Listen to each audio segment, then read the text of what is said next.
Okay sir. మనకి ఈరోజు మూడో విడతలో భాగంగా 149 గ్రామాల లోపల కూడా నిజామాబాద్ జిల్లా వ్యాప్తంగా ఓటింగ్ అనేది ఉదయం 7 గంటలకు స్టార్ట్ అయింది. ప్రశాంతంగా జరుగుతుంది. 8 గంటల వరకు తీసుకున్న దాని ప్రకారం 23% ఓటింగ్ అనేది జరిగింది. ఇప్పుడు చూస్తుంటే కూడా మీరు పోలింగ్ స్టేషన్స్ లోపల అందరూ కూడా వచ్చి యాక్టివ్గా పార్టిసిపేట్ చేస్తున్నారు. సో సెకండ్ ఫేజ్తో పోలిస్తే మూడో ఫేజ్ లోపల కొంత ఓటింగ్ ఇంప్రూవ్మెంట్ అవుతున్నట్టు అనిపిస్తుంది. సో స్టేట్ ఎలక్షన్ కమిషన్ నుండి స్పెసిఫిక్గా ఇన్స్ట్రక్షన్స్ ఇచ్చారు. ఓటింగ్ పర్సెంటేజ్ పెంచేందుకు ఓటర్ అవేర్నెస్ అనేది యాక్టివ్గా చేయమన్నారు.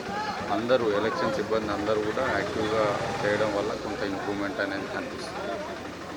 సో 1 o'clock వరకు కూడా ఓటింగ్ జరుగుతుంది. 1 o'clock క్యూ లైన్లో ఉన్న వాళ్ళందరినీ కూడా మనం ఓటింగ్కి అలో చేస్తాము. సో ఈరోజే 2 గంటల నుండి సేమ్ లొకేషన్ లోపల కౌంటింగ్ నడుస్తుంది. కౌంటింగ్ అయిన పిదప ఇమ్మీడియట్గా ఉప సర్పంచ్ ఎలక్షన్ అనేది మనం కంటిన్యూ చేస్తాం.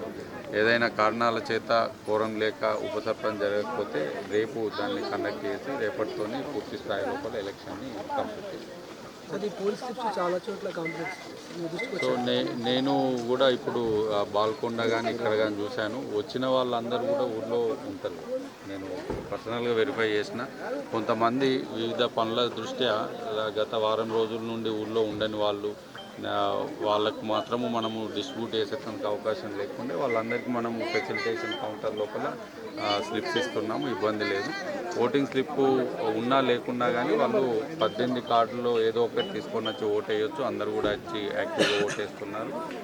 పోలింగ్ స్లిప్ మిస్ అయిన వాళ్ళందరికీ కూడా వైట్ పేపర్ మీద మనం సీరియల్ నెంబర్ రాసి వాళ్ళకి ఫెసిలిటీ వాళ్ళందరి మీద కూడా యాక్షన్ తీసుకుంటున్నాము. అంటే ప్రతి దగ్గర కూడా మనకు సఫిషియెంట్ స్టాఫ్ వచ్చింది.